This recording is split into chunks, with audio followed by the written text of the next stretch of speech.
Walking Dead takes way too long. Can I get like a summary of Walking Dead real quick? Uh, Rick shot, in coma, wake up, apocalypse, where family, find family, best friend with family, take care of family, with wife. No, my wife. Hmm, that's not very nice. I like wife, but I like wife too. I kill my own best friend. He's dead. Family What? in farm while I kill my best friend, and my son What? have to kill a zombie version of best friend. What? Then, then they go to a new place because the farm it got run over by walkers because they were hiding walkers in the barn. Because the old guy at the barn, Herschel, you saw him in the game. Herschel was like, "Oh no, they're like secretly humans on the inside." I'm like, "They're really cool." And they're like, "No, they're not, you I idiot." don't. And then they took. Hold on, I'm not finished. And then the entire farm got destroyed. And then they went to prison. And then Ooh. and then they're like, "Oh, this is gonna be a really nice place to stay." Are the people in prison, inmates, still alive? Question mark! Exclamation point. Mm.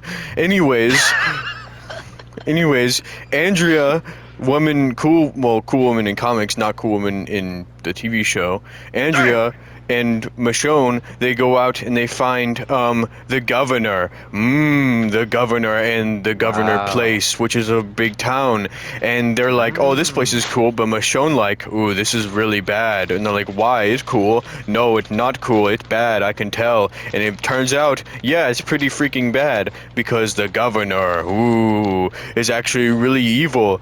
And then the governor is like, "Wait a minute, these people come from somewhere, they full belly, they have base, they cool, we need." Then they're like, "Ooh, we need that." And they're like, "Oh, I want the prison, but I want the prison." They're both like, "Ooh, but we could make cool stuff from prison. We could like make Wow. peace." And then the governor, after Rick and his people destroyed the governor, Oh my god, bro. and The stuff. governor, Hold bro. on, and destroyed the governor and stuff. He become depressed and sad. He find family, and you're like, oh, maybe he can be good now. Maybe he can be cool. No, no, he very evil still. And then he come with whole new tank, which, by the way, I figured out doesn't even have any ammo inside of it, and really just for show. But the governor come up to prison in tank with a lot of people, and he kidnapped Herschel, the cool guy. We're really nice, and then governor were like, I want prison. But then Rick like, we can all live together. It was like, nah, and he kills Herschel. All out war. They all kill each other and stuff. The prison is completely outrun by walkers like the farm. And then Rick Mhm. and the governor fight, and Rick gets his butt handed to him. And then the Wow. governor gets killed by Michonne. And then everyone is still like rah, rah, scattered around. They all go out in different directions, and Rick and Carl end up together. And eventually, out in the wild, they all find each other, and they're like, "Oh, dude, we're all together now. We're coolin'." And then Mhm. the best era of the show, where they're all feral and they're all like in the wild and stuff. Rick grows really cool beard, and then they find a place called the Terminus. Ooh, and they're like, "Wait a Oh. minute." This place called Terminus? This place say it help people? Nuh-uh, not in this world. And they're like, and then they realize that one of the people in Terminus is wearing one of their friends' watches. And then What? they like take them, then they like attack them. They're like, "Where'd you get this watch?" And they're like, they realize they really cannibals, and they really are just Mm. like bad people. And then and then they like and they plan a whole attack, and then they eventually kill all of Terminus because they're really cool. And then, uh, uh-oh, I'm getting lost. Brainwaves. Anyways, they kill Terminus. Rick be like, "Oh yeah, we're cool now." And then they find a church, and then and then they're like, oh yeah, we could totally be here. But then the cool priest guy in the church is like, yeah, we're good. I'm a good guy. And they're like, wait a minute, no good in this world, no one good. And they see this drawing, this writing on the side of the church that said like, you'll burn for this. And then Rick is like, what do you burn for, Gabriel? What do you burn for? And then he says like, I didn't open the doors for people dying and stuff. And I'm like, oh, okay, that doesn't really, that's not bad. I mean, like, we've all done way worse stuff than that. And then they realize the people from the terminus, they're still alive. Ooh, the terminus people are still alive. And they're like, we want to eat you, and we want to eat you. And they capture this one guy, Noah, and they chop his leg off, and they eat his leg, and they eat his leg. And then Noah says, oh, but I was secretly infected, so you guys are eating tainted meat. And like, ooh, is that really how it works? Like, oh no, we're gonna be infected. And then they go to the church, and they're like, "Come on out, Rick, we got you." And boom, gunshot. And then Rick and his group put them on their knees, and Rick is like, "Yeah, you're dead. You're gonna die." And he pulls out a machete and kills them, and they're all dead now. Anyways, after that, they're all feral and they're going on their own. They all big group, prime group, by the way. They're all in their prime. They find this guy named Abraham, and he's really fine group right there, and they have this guy named Eugene, and he's apparently the smartest guy in the world, and apparently he knows the cure to all this, and he's like, yeah, we got to go to Washington because there's like a whole like thing there. I can take you guys there, and we can like cure all this. It all can stop. And like, okay, I'm Abraham. We gotta get this guy there. Anyways, they all start going on this big long trip to survive and stuff, and eventually they find water bottles, and they're like, oh, here you go, we're friendly. Note on the water bottles, by the way, and like, don't drink that, it's definitely poison, because we've learned already, no good in this world, only bad. And then it starts raining, and they're like, oh, look, empty out the water bottle, we get water now. And then they find this guy, and while they're camped out in a barn, his name's Aaron, and he's like, okay, so basically I have a really cool group, and it's really nice, big walls, whole civilization. Like, no good, only bad. Mainly Rick is being like that, by the way, because he's been through a lot. But Mr. Orful Rick is like, nuh-uh, and he punches him in the face and knocks him out, and he's like, check around, they're probably surrounding us already. And then basically Rick is being super cautious, but eventually Rick is being taken, and his entire group all get taken to the new civilization Alexandria, with big walls. Ooh, Alexandria, ooh. Wait, no, that's not new. That's a yay. And then they're like going the walls, and like they're definitely hiding something bad is in here. And then they slowly realize nothing bad is hiding in here. They're really chill. They're actually really chill guys. And then Rick does the biggest, stupidest thing. Rick loses all of his aura by doing one thing. He shaves. Oh! He shaves and got a haircut, and now he looks... Not the fucking beard! He got rid of the beard, and it's the saddest part in the entire show, and he loses it. Oh, he looks so cool. Anyways, Rick mogs everyone now, so I guess that's cool. But anyways... they live in Alexandria, and they all get assigned jobs and stuff, and like they all get like little interviews. This is before the shaving. I just forgot to mention this, but they all do interviews and stuff. And Rick is like, you can't survive. We can't. The people out there are always looking for your weakness and stuff. I'm Rick. I'm cool, and like all the things I've done for my family. All those people out there, they're my family. And he says he's like killed countless people, and he's like, yeah, I'm freaking awesome. Anyways, we're getting sidetracked on how cool Rick is. Anyways, we are now sadly past the prime Rick Grimes brutal era, where he's like the most aura. Sadly, that is past. Now we're in the era where Rick finds civilization, and the group finds civilization. They all get assigned jobs, and they find out there's other civilizations alongside them. Where one's called the kingdom. And they're like, whoa, this is really weird. And there's a guy named Ezekiel. He's like the king, and he acts like the king. It's really weird. But then you go in his throne room, and he has a tiger. He has an actual tiger on a leash. He has a freaking tiger. It's the coolest thing of all time. So it's like really good CGI for The Walking Dead and AMC. But it's like a really good tiger. Okay, shout out. Anyways, they're like, hey, I just want to warn you, there's people that they're called the Saviors. They're bad. They take like 50% of our stuff. They take stuff from us, and they killed our people. They're really bad people. And Rick is like, okay, I'm cocky. I've been through all this. I can do this. And Rick and his group go out, and they like threaten the Saviors, and they're like, blah, blah, blah, blah, blah, blah. You guys gotta stop because we're just gonna kill all of you, and we're not gonna be stopped because we're the coolest people of all time. And then. Exactly, but then you realize it's not tough because whenever Maggie gets sick and they have to carry her through the woods, they hear that and they're like, uh-oh. They all get surrounded. Hundreds of, I mean, like, no, not hundreds, like more like 100 people surround them. And then Trevor Ogg, aka Trevor, wait a minute, Stephen Ogg.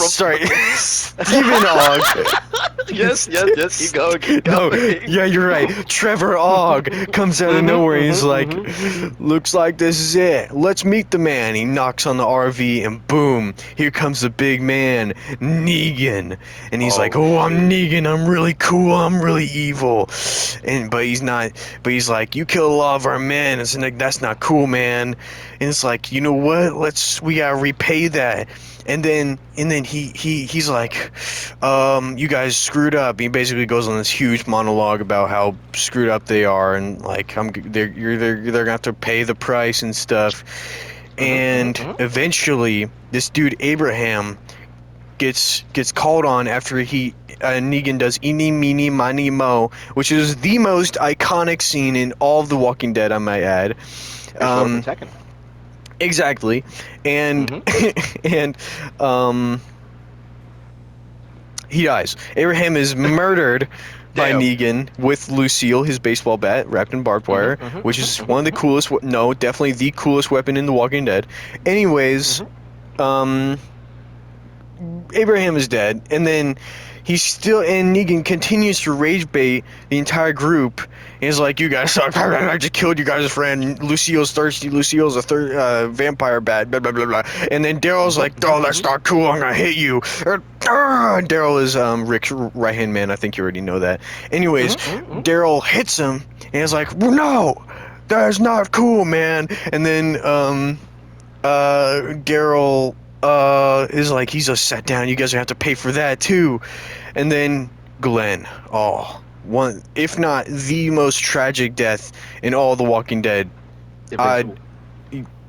Invincible is murdered by the baseball bat. One of the most memorable scenes. Sorry, saliva. One of the most memorable scenes in all The Walking Dead. But anyways, yeah, Glenn is now dead. He's like a watermelon now. But he's like, yeah. Anyways, after that, they're all depressed and stuff. Maggie obviously depressed, but Rick is going through it. He's like, dang, this really sucks. Like they really just take us over us now. Now we go into one of the saddest seasons of The Walking Dead, which is season 7, and it's like, wow. That just happened. The entire season is just Rick being like, "Oh, this sucks. No, this sucks." And the entire season is just Negan aura farming the entire time while being the funniest character. and then Carl's like, "This is not cool, man. This really sucks." And he sneaks onto one of Negan's supply vehicles, and he sneaks onto his freaking place, and he reaches the Savior's place, and then he comes out and he murders a couple people, and then Carl's like, "Carl, you guys gotta stop, you guys suck." You can tell where he gets all that aura from. Anyways, Negan is like, "You are one of the coolest little kids I've ever seen in my entire life. You are like a future serial killer." And then he takes him, he shows him around, because he's being so generous and stuff. Obviously, he's actually being pretty generous here by not murdering him, because he literally killed like a couple of his men. Anyways, Negan's like, "You're one of the coolest little kids. I want to see your eye socket."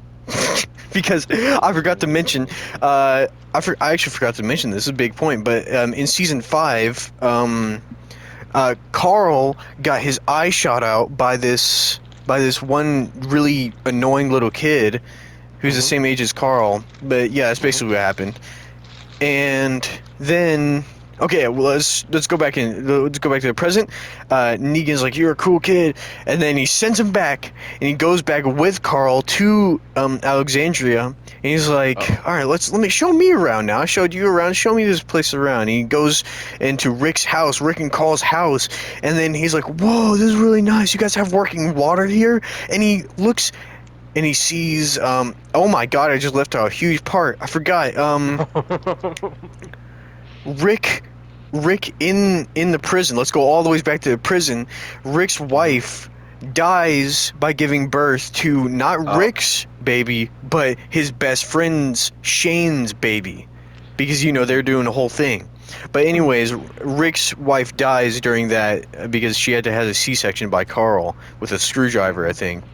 Anyways, yeah, it's really fucked up, but it's even more fucked up in the comics, but we'll not do that. Anyways, Judas, who is Rick's kid, is being basically Negan is meeting Judas. Is it? Wait, no, it's not Judas. It's what's her name? Judith. Her name is Judith. My bad. Yep. Easy. Yep. Anyways, Negan's like, "Oh, this is a really cute baby. This is really nice," and then Rick shows up and like, "What the heck are you doing here? It's not cool. You aren't supposed to be here." Like, calm down, man. I'm just here to bring your kid back, dude. Jeez, man. And then I'm not sure if this happens during the visit, but Spencer, which is this really annoying guy, shows up and he's like, "Hey, you should probably like just kill Negan." I mean, not kill Negan. He's talking to Negan. Spencer is talking to Negan. He's like, "Hey, you should probably just kill Rick and let me take over and stuff." And Negan's like, "What the heck? No. Rick is doing a good job, Rick is cool, I like Rick. I'm horny for Rick. I want to fuck Rick." Anyways,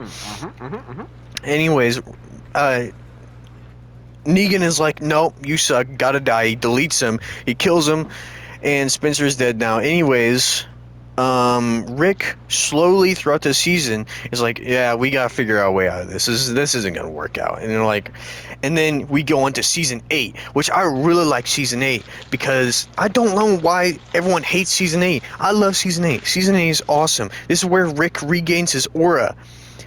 Anyways, after being so depressed for so long because he lost so many people, Rick locks in and he becomes a murder machine. Because he's awesome now. No, but I gotta tell you something tragic as to I gotta tell you something tragic as to why he's so freaking auraful this season. It's because of one thing. Carl finds this one guy, and he's a cool doctor dude, basically. And he finds him getting attacked by walkers on the outside of the walls, and Carl goes out to try and save him, and Carl gets bit. And he sends letters to all of his loved ones, even to Negan, and he basically says to Negan that we should just stop all this. It's not cool, man. We just need to get by and freaking be cool to each other and stuff. But basically, Carl gets bit, and Rick is like, "Oh, this is so sad. I don't want this to happen. It's not nice." And then eventually, let me close this. Anyways, Rick is like, "Man, this sucks." Man, this sucks. Anyways, Carl takes a gun and he has to blow his own brains out. But yeah, this is a turning point for Rick where he just goes full auraful, goes so cold, full bloodthirsty mode, and he starts taking out each and every single one of Negan's outposts in places by himself with he has a list where he murders each and every full outpost of people. Low honor sound just plays constantly throughout this dude's little fucking run. Exactly. And this is one of the most auraful times. Let me tell you this. Dude, Rick finds Negan while he's in a car. He takes a car and he runs Negan over in the car. No, not runs Negan over. He runs into Negan while like a car-on-car collision. You know what I mean? Like, yeah. He goes freaking psycho and he pulls out. He starts chasing Negan down into this like place and starts blasting at him. And he goes like he like in they both end up in like in his house together. And Rick is like, "Oh, I'm gonna kill you. I'm like really cool and stuff." And he's like, "Nuh-uh, you're not gonna kill me. I'm really cool too." And they both end up in the cellar of the place, and there's a bunch of walkers down there. And then Rick ends up with Lucille, the baseball bat, and he sets it on fire. What? Yes, he sets it on fire, and Negan's like, "Don't you touch her!" And Rick says, "Come and get her," as he sets it on fire. One of the coolest lines.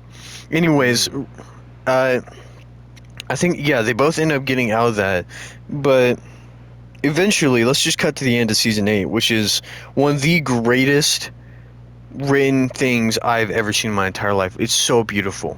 But the ending war with Rick's group, which is basically all the other sanctuaries and stuff, against Negan's saviors and stuff. And they both meet at this hill, and Negan has the upper hand because he's higher up, and they're all about to blast down on him. But then, boom, boom, boom, boom, explosions. The guns explode in all the saviors' hands, and then you realize, wait a minute, Eugene, the smart guy, was kidnapped by the saviors, and he was under the control of the weapons and the ammo and stuff. He's the one that's been making the ammos. So you realize he's so smart that he put like an explosive material inside of the bullets so that when they are fired, they explode. It's the coolest thing of all time, and that is a huge Eugene W. He's the reason they like everything. He's the reason they win, honestly. Anyways, the final encounter with Nick, who's Nick? Anyways, Rick and Negan, they both chase each other down and have a 1v1 under this beautiful tree, and and then Rick is like, "Give me 10 seconds. Give me 10 seconds to talk for Carl." And Negan really liked Carl, but now he's dead, and he's like, "Okay, I'll give you 10 seconds." And he's like, "This doesn't have to be a fight anymore, you know. He was wrong. 8. And he's like, no, he was right." And he's like, "It doesn't have to be a fight. We can work together. We can all live together." And for some reason, they do this in both the comics and the TV show. Negan is surprisingly very easily persuaded by Nick. Gosh darn it, who is Nick, man? Anyways, Negan is for some reason so easily persuaded by Rick in both the comics and TV show, but that doesn't really matter. Anyways, while Rick is like, I mean, not Lock him. in, bro. I'm sorry, I've been talking for a while. Anyways, while Negan is like, "Oh yeah, we could work to," he gets his throat slit. Rick slits his throat under the tree, but then he steps back and he realizes, would this be what Carl wants? Is this what they want for the future? Is this what they've been wanting? They've been doing this all along. This is not what they've been wanting. This isn't how they've been surviving. This is not how they've been thriving. And then he steps away from the tree and he calls out to one of Negan's doctors and he's like, "Save him." Because apparently the throat slit wasn't that deep. Anyways, but, you know, if it wasn't taken care of, he would have died. Anyways, Negan is being taken care of now. But Maggie, the wife of Glenn, was turned into a watermelon, is like, "No, that's not cool. He's supposed to die. He's supposed to die, man. That's not cool." And Rick is like, "Nah, this is how it's supposed to be, man. This is how it's supposed to be now." And in one of the most beautiful moments in TV history, I think, honestly, it is the most beautiful moment in TV history. Rick gives this beautiful speech about how they need to work together because they're alive, you know? They They're are our all alive. alive. Yes, they are They're not the the walking Walking Dead. alive. Yes, exactly. They're not the Walking Dead. Anyways, he looks out and he points at a whole big horde of walker. He's like, that is death, and it's coming for us. So we all go home, and then the work begins. The new world begins, and that is such a beautiful moment. Now, I'm Just not gonna sad you to lie. go. Yeah, and then after this, Rick sits under the tree and just cries, dude. He just lets it all out because he been through some stuff, homie. He's been through some stuff, homie. Now, Wait, this might be peak. that is my ending to The Walking Dead because that is a perfect ending. You know, Uh-oh. So, so after this, it what's goes their downhill. ending? So after this, it goes downhill. And we cut it there, and we cut it there, and we Exactly. cut We it don't need to there. know anymore. That's basically it.